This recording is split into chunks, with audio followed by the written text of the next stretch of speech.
Welcome back to the third rail, and this is episode 2, Unlearning Whiteness, Allyship or Abandonment.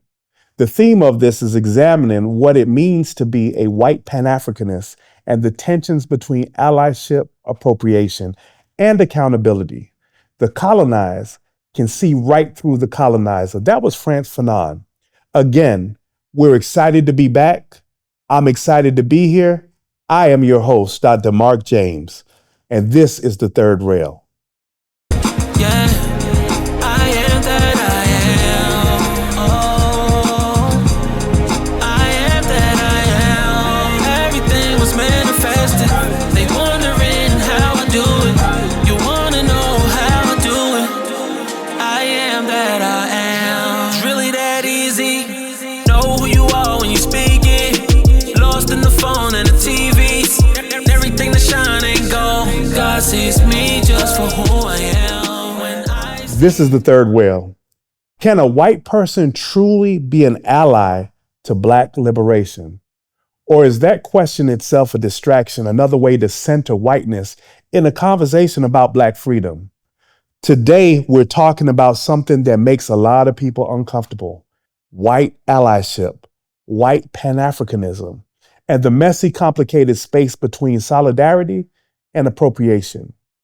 Some people say that white allies are essential. Others say that they're obstacles. Most of us are just trying to figure it out, where the line is between showing up and taking up space. This is the third rail, and I am Dr. James. Yeah, I am that I am. Oh, I am that I am. Everything was manifested. They wondering how I do it. You wanna know how I do it? I am that I am. It's really that easy. Know who you are when you speak it. Lost in the phone and the TVs. Everything that shine ain't gold. God sees me just for who I am. Welcome back to the third rail. Today's episode is about one of the most contested topics in social justice work: the role of white people in movements of Black liberation. It's something that we got to talk about. Frantz Fanon said the colonizer can see right through the colonizer. The colonized. Fanon wrote these words in 1961, and they're still true today. Black people have spent centuries learning to read white people, to anticipate their violence, their betrayal, their sudden disappearances when things get too real. So when a white person shows up claiming to be an ally, skepticism isn't just warranted, it's survival. But here's the complexity of the situation. Some white people are showing up. Some white people are putting their bodies on the line. They're using their privilege to open doors that would otherwise stay closed. Are they allies, co-conspirators, or are they just performing a role that ultimately centers their own moral redemption? Today, we are not going to give you easy answers, but we're going to ask hard questions. Ally versus co-conspirator. Let's start with some definitions. An ally is someone who supports a cause that doesn't directly affect them. They use their privilege to advocate for others. Sounds good, right? But allyship has become a performance, a badge that people wear without doing the actual work. We've all seen it: the social media posts, the diversity statements, the sudden enthusiasm for Black authors and artists during Black History Month, the shortest month of the year. And then nothing changes. We're back where we started. That's why some activists have moved away from the term ally completely. They prefer co-conspirator. A co-conspirator just doesn't support from the sidelines. They're ready to take risks. They're ready to go to court with you. They're ready to put something on the line, give something up.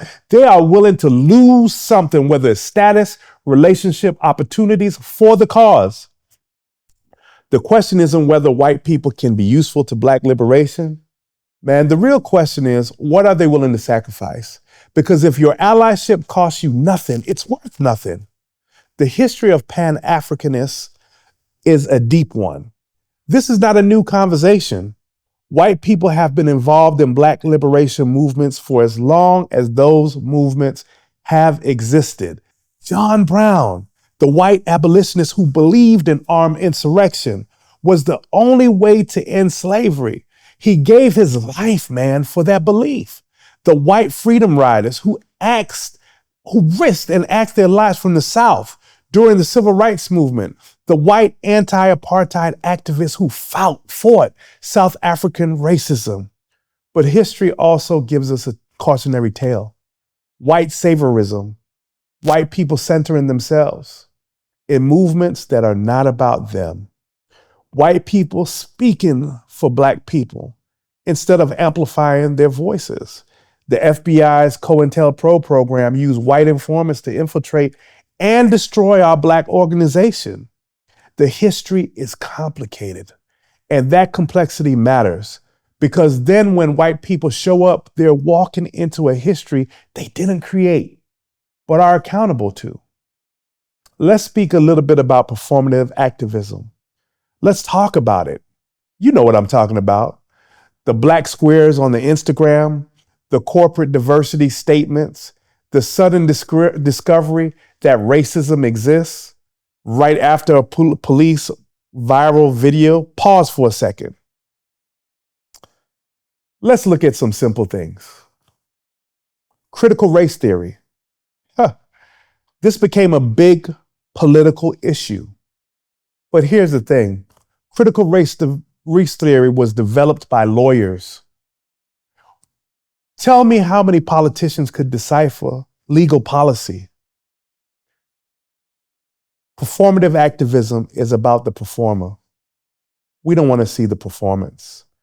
It is about feeling good about yourself, not about creating change. And Black people could spot it a mile away. We know when you're really about this work, and we know when you're just trying to absolve your own guilt. Guilt is not a strategy. Shame is not solidarity. Real solidarity looks like listening more than talking. The weight of our skin. I wrote a book called The Weight of My Black Skin. It is important for you to understand that if you are not Black, if you do not wear that skin, it is important that you will never understand the epigenical trauma that lays in every Black fiber skin of people that wear that color. It's very important before we go forward that you understand that. Listening more than talking, following Black leadership without trying to take it over. The Black Lives Movement, that's what it was. When I went out there to schools, I won't name the names, and I went to provide support to a lot of these students, the majority of the people were middle-aged white men that were mostly people that were retired from the military, and they were angry at the government.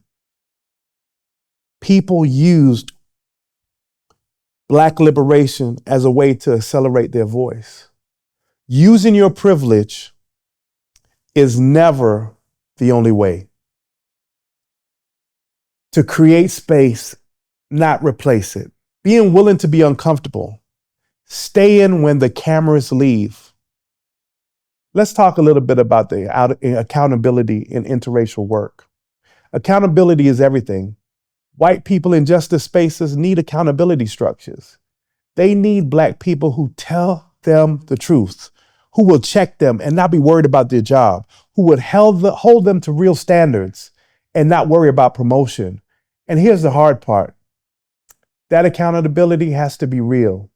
It can't be performative. It can't be about protecting feelings. It has to be willing to say, you're out of line. You're centering yourself. You need to step back. Real accountability is uncomfortable. If it always feels good, it's probably not accountability. And when you're told to step back, guess what? Step back. Can whiteness be unlearned? Now we come to the question at the heart of this episode. Can white people unlearn white privilege and whiteness? Whiteness is just not a skin color. It's a system of power, a worldview, a way of being that centers white experience as normal. Can that be unlearned? Partially, imperfectly, but never completely. White people can learn awareness. They can decenter themselves. They can challenge their conditioning, but they cannot stop being white. They cannot opt out of the privilege of their skin. And that reality requests honesty, humility, and lifelong work. Let's ask some guiding questions as we close. Here are the questions. I want you to sit with this, and I want you to take it in. What's the difference between allyship and abandonment? Can whiteness truly be unlearned? And should it be? What does real solidarity look like in practice? Who benefits when we debate white allyship instead of organizing Black power? Thank you for joining us for episode 2.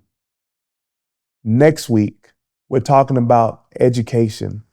We're going to talk about how curriculum is a cage, about what it means to truly liberate our schools. Episode number 3, the curriculum is a cage. Education as liberation or indoctrination. Until then, I say, keep questioning, keep pushing, keep touching that third rail. This is the third rail where race, power, and truth collide. I am Dr. James. Thank you. You wanna know how I do it? I am that I. From the heights to the west coast, all this fake recognition gets old. Time to